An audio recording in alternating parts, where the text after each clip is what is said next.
Yo, to all them bum ass Laker fans, y'all are cooked. How are you hating from outside the club? You can't even get in, baby. They officially out the playing right now, as we speak, right now. All the people sending me all the D book disrespect, and then all of a sudden, Shaq went on a podcast talking about some if we see the Suns in the first round, like is we gonna blow the Suns? It's just like you hating from outside the club. You can't even get in. The Lakers are cooked. Jeremiah, I told you this back in preseason. I tell you, yo, once y'all signed Russell Stank Breath, y'all was cooked. And in the preseason, y'all was like, oh, it's just a preseason. Don't nobody care that we lost every single game in the preseason. Oh, and then y'all just kept hitting me. Oh, it's just the beginning of the season. All this tomorrow. Dog, we in March. Y'all are cooked. All this tomorrow. Bro, it's over with, man. Like, and y'all really think that when y'all get AD back, like y'all gonna do something. And I get it, like as a fan, like you gotta, you know what I'm saying? But dog, you're all cooked. It's over. It's done. If y'all over here getting cooked by 30 with nobody, like your team is done. Like the Suns could have no D book, the Suns could have no CP3 and go out there and still be competitive. We can still go win games. Like we don't get cooked by 30 on national TV.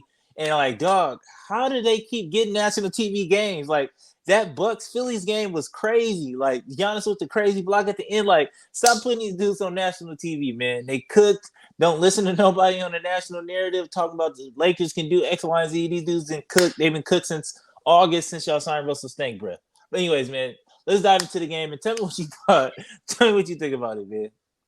The game started a little earlier than usual. You know, it was a 4:30 game, so that's like 6 Central Time. So pretty much the Lakers they didn't show up again. I'm saying this again. Like I'm repeating myself every time we hop on here. They didn't show up again, and this is for now. Like you know, the Lakers talk about getting to the play-in, the playoffs. Right now, this is y'all playoffs. Like y'all showing us that y'all not gonna play hard when it's really time to play hard.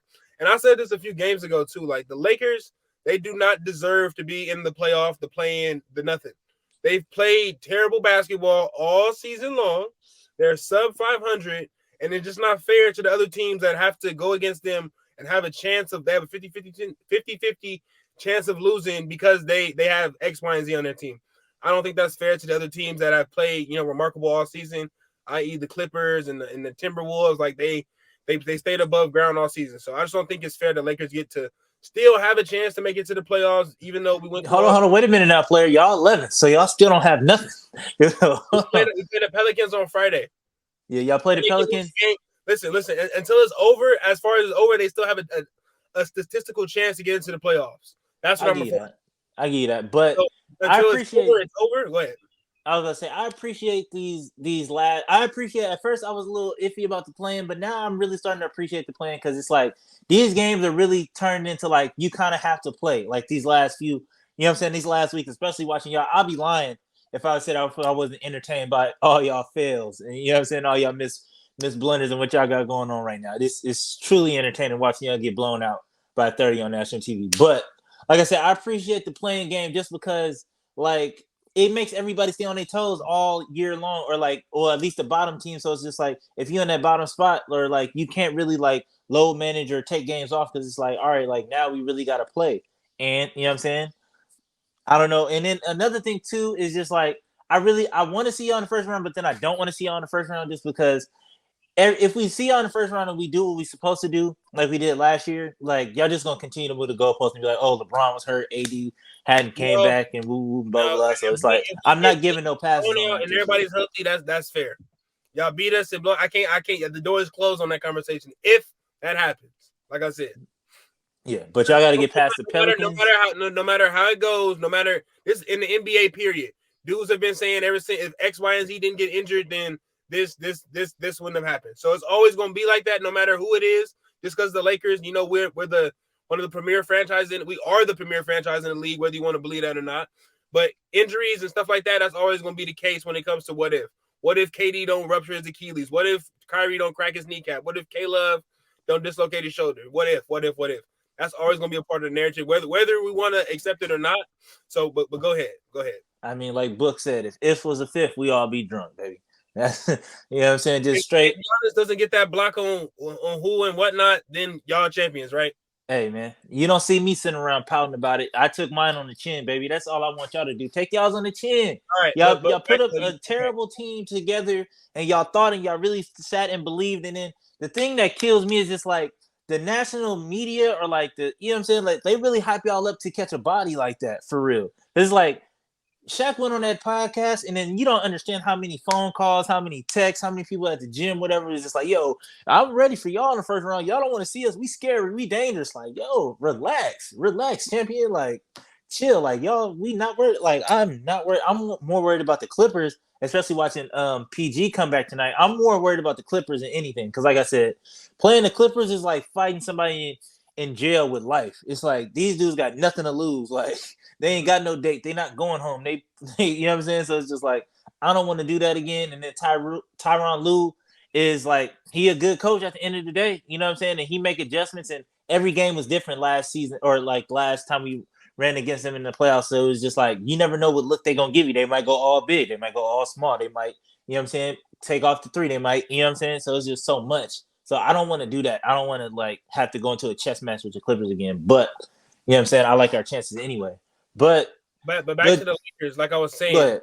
we got the Pelicans again on Friday. We possibly AD and LeBron's playing again, but the Lakers win this game, and then they probably lose to another team that's in the same race. So, like I'm saying with the Lakers, it's just a matter of when the season is over for them now because I feel like they're all checked out. You don't go into a game and just go get you went down 18 in the first quarter. You just simply can't do that, right? And they never recovered from that 18-point deficit all game long. The whole game, they never recovered from that going down and giving up that run in the first quarter. 100%. And to dive into the game a little bit more, Malik Monk finished with the game high for y'all with 28, and he was actually pretty efficient tonight, 10 to 16. But like I said, like I was telling you, Malik Monk do this against trash team or like when the game is over or whatever the case may be, he'll go out there and go and give you this. You know what I'm saying? I wasn't really you was the one banging that, oh, like Malik Monk and LeBron pick and roll, gonna be crazy, the combo gonna be crazy. And it's just like that has I said it's that cool. I said it was cool to close out those 5 games we won in a row. You gotta go check the tape on that. I said it was cool those 5 games we ran. But go ahead. yeah, no, you was really banging that Malik Monk like he was the next, like him and Braun, like that combo was something that like was about to be crazy. But anyways, Westbrook finished with 25, 8 and 6, 9 and 17 shooting. I feel like he was just kind of checked out the game today too. Today was one of those games like usually he's playing pretty hard and he's doing like you know what I'm saying stuff. But tonight it was just like one of those just like he just wasn't effective. He didn't make an imprint on the game like whatsoever at all. Dwight Howard played 5 minutes again. I don't know what's going on with Dwight. And like I said, I'm continuing to say, I feel like it's some contractual issues going on. I feel like they don't want him to hit certain benchmarks. So it's just like they don't want to pay him for whatever reason. And you know what I'm saying? And Luka came and dumped you off for 34, 12, and 12. So it's just like you're not going to win too many games like that if Luka's out there doing that, going crazy. But what did you see from like the game outside of that? Like, was it just like, and who do y'all have coming up in the schedule too? Because y'all, I'll look up at y'all schedule right now, and you can go ahead and tell me. On Friday for sure we have the Pelicans. On Thursday we have the Jazz again, Mm-hmm. and we usually beat the Jazz for some reason. We've beaten them 2 or 3 times this season. So Yeah, if that's a team they get up for, they might get up for them. And I think just based off back even last game, I'm gonna bring this back even though it was the last game. When you give up a 23-point lead after LeBron he sprained his ankle in that game, and you just showed like the supporting cast, the guys who played tonight couldn't pick up the slack or just keep the foot on the gas. That's just gonna show you how they might show up in the playoffs if they get to make it there. Because you can't yeah. give up. You cannot give up. You can't just quit and restart the game. It's not 2K. Yeah, so like I said, y'all are cooked because y'all schedule coming up is pretty tough. And then like the thing that makes it on top of it that makes it worse is that like you guys have a tough schedule and then y'all playing teams that actually need to win. You know what I'm saying? Like One y'all and more. playing the Jazz are in a battle with like you know what I'm saying with playoff positioning with the Mavericks for home court and all this other stuff. And then y'all got I don't with the Wolves, y'all got us. Y'all might be able to get one on us. Y'all might get us like on like maybe a B team or like the third team kind of night or whatever the case may be. But who knows? But it's just one of those. Y'all cook, man. It's I over. did It's want to add this too. I was doing some research this morning when I was looking up the Lakers, right? So the Clippers have lost. I want to say it's 5 in a row, right? I don't think no one's really noticed that, but they lost 5 in a row. If the Lakers would have split the season series with the Clippers right now, they'd be tied for that seventh. They'd be tied for the 8th spot. Y'all didn't beat the Clippers this year. Yeah, the Clippers have the 4-game lead. If we would have split 2 games with the Clippers, if we'd have won 2 games out of that 4-game series, we'd be tied for that 8th, that 9th spot right now because the Clippers just lost 5 in a row. Yeah, y'all got the Jazz, the Nuggets, and then the Warriors, and all of those need to win because they fighting for the standings right now, and then the Pelicans. So it's just like, yeah, it's done, man. It's over with. It's cool. Y'all had a good run. You know what I'm saying? Y'all talk y'all's trash. Y'all dusted off y'all Chris Mim jerseys. So go ahead and throw the Chris Mim and the Mark Madsen jerseys back in the closet, man, and just hope better for next year. You know what I'm saying? So, like I said, I'm gonna be on this podcast every night the Suns lose in the playoffs. I'm right here. All right, man. For sure. All right, man. So, you know what I'm saying? Till next time, man. Peace.